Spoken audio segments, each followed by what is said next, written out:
Hello, good morning. আজ একটু সাজুগুজু করে এসেছি। নয়তো নরমালি আমি বাড়িতে তো একদম কাজের মাসি হয়েই থাকি। আজ দ্বিতীয়া। বাড়ি থেকে তো কোথাও বেরোচ্ছি না, তাই ভাবলাম বাড়িতে একটু রেডি হয়ে কিছু ভিডিও বানাই, সে কারণে সেজেছি। এদিকে কানেরটা আমি তোমাদেরকে দেখাচ্ছিলাম যে আমি নতুন একটা কানের পরেছি।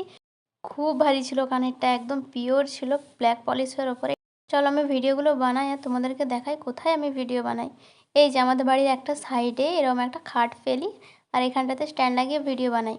এই দিকটাতে বাইরে আমাদের একটা বাথরুমও আছে, আর এখানটাতে আছে উনুন, একটু পরে দেখাচ্ছি। আর এই দিকটাতে কাঠপাতাগুলো রাখা হয়, মানে একটু গোডাউন টাইপের আর কি। এখানটাতে একটা উনুন আছে, এটাতে আমার মা মুড়ি ভাজে। আমাদের বাড়িতে এখনও এরমভাবে মানে ঘরে ভাজা মুড়ি খাওয়া হয়, সেই জন্য এই কাঠগুলো রাখা আছে কিনে। এই কাঠগুলো দিয়ে মা মুড়ি টুড়ি ভাজে আর কি।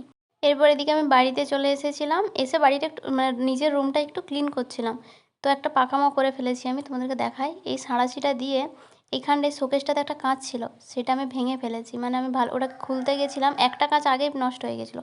তো আমি ভাবলাম এটাকে খুলি, অনেক কষ্টে অনেক খাটাখাটনির পর ওটা খুলেছি, আর ওটা আমি ভেঙেও ফেলেছি। ভেতরটার অবস্থা দেখছো তো, নোংরা হয়ে গেছে, তেল কবে পড়ে রয়ে গেছে আমি জানিও না। কত জিনিস এখানে আমার মানে হারিয়েই গেছে, আমি জানতাম এগুলো হারিয়ে গেছে, কিন্তু এখানে পড়ে আছে। প্রচুর জিনিস ওইখানটাতে আছে, ওই জন্য ভাবলাম যে কাঁচটা পরিষ্কার করবো, ভেতরটাও করব। তো এমন পাকামো মেরেছি আমি, মানে আমি ইচ্ছে করে তো ভাঙিনি, সাঁড়াশি দিয়ে চেষ্টা করেছিলাম, কিন্তু বার করতে গিয়ে কাঁচটা একদম দুখাদি। এই কপাল খারাপ থাকলে যা হয় আর কি। আর ভয়েস শুনে তোমরা বুঝতেই পারছো আজ দ্বিতীয়া, আর আমার অলরেডি ঠান্ডা লেগে গেছে। কার নজর যে পড়েছে ভগবান জানে, পুজোর সময় দেখে দেখে ঠান্ডা লাগলো। সন্ধে সন্ধে করে মা আবার একটু টিফিন টাইপের কিছু করছিল, তালের বড়া ভাজছিল কয়েকটা। এটা বেশ আমি ভালো খাই, বাবাও খুব খায়।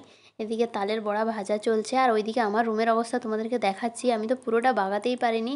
এইদিকে আমি টেস্ট করার জন্য কয়েকটা নিয়ে চলে এসেছি, আর এই যে রুমের অবস্থা দেখো, একদম কালকে সকালবেলায় বাগাবো, আর আজকে আমি পারিনি। এখানে ধুলো ঢুকেছে নাকের মধ্যে, তার উপরে ফ্যান অফ করে কাজ করছিলাম। এইসব করে আমার ঠান্ডাটা বেশি লেগে গেল। কত যে জিনিস আমি খুঁজে পেয়েছি, তোমাদেরকে একটা ভিডিওতে দেখাবো। এদিকে দেশলাই দেখে আবার কেউ ভেবো না বিড়ি খায়, ওইখানে মোমবাতি জ্বালানোর জন্য আমি এনেছি। এই যে এটা মোটামুটি একটা গোছানো হয়েছে। এদিকে আমার ব্যাগের কালেকশনগুলো রেখেছি, টিপে গুঁজে মানে ভেতর দিক করে সবকে রেখেছি। এখানে 3টে ব্যাগ দেখা যাচ্ছে, কিন্তু এখানে আছে 7টা ব্যাগ। এই দিকটার অবস্থা খুব খারাপ, মানে মোটামুটি একটু বাগানো হয়েছে, কালকে সকালে ক্লিন করব পুরোটা। এদিকে গুলু চলে এসেছে, ওর মস্তানিটা শুধু একবার দেখো, খুন্তিটা নিয়ে ও ভাজবে। মানে মা যাই করুক না কেন, ওকে কোলে নিয়েই করতে হবে। এদিকে একটা পিঠে নিয়েও খেতে শুরু করে দিয়েছে। আচ্ছা চলো, আজকের ব্লগটার বেশি বাড়াচ্ছি না, কেননা সর্দির জন্য আমার কথা বলতে খুবই কষ্ট হচ্ছে। তবে কালকে তোমাদেরকে একটা অন্য টাইপের জিনিস দেখাবো, মানে অন্য একটা ব্লগ করব। এখন আমরা পিঠে খাই, আজকের মতো আসি, টাটা।